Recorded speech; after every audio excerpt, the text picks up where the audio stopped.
ibu jadi ibu.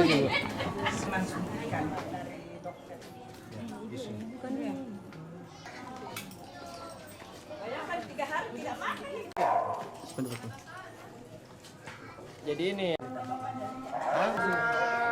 mati senang. Ini yang tangani karena tadinya kita lapor di Sekpek 9, tapi waktu didapatnya kita mau karena bilang langsung saja kirim ke sana. Saya kan nonton TV saja, saya tidak nonton TV. Kayak orang gila. Menangis. Ini anak. Dan itu lagi sakit. Diculik itu dia lagi sakit. Ibu, bapak. Iya. Enggak, bukan yang adik yang diculikin. Vanessa Gabriel Lora. Bayangkan 3 hari tidak makan. Jadi ini mati senang.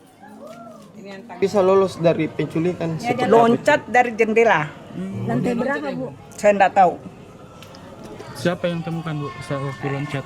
Loncat itu ya dia lari ya kebetulan ada orang-orang yang naik motor dia minta tolong.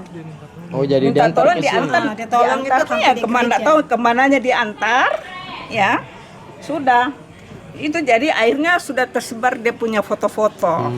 Bu, ini pelakunya minta tebusan atau bagaimana? Iya minta Berapa tebusan banyak dia 50 juta. Lewat telepon. Tidak, dia minta nomor HP di anak saya tidak dikasih. Dia tanya, tahu tidak? Dia bilang tidak tahu. Menghilang pada hari Minggu sore, berarti jam 6 pada kurang lebih pada salat maghrib. Pak RT, ini berapa hari ini warga tak hilang? 2 malam 3 hari. Oh, dia diculik memang atau bagaimana, Pak?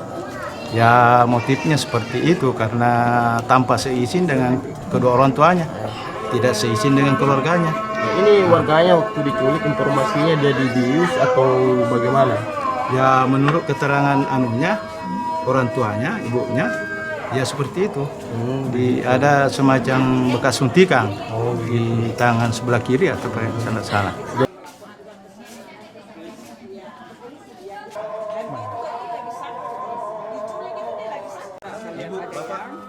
Karena tadinya kita lapor di Sekpek 9, tapi waktu didapatnya kita mau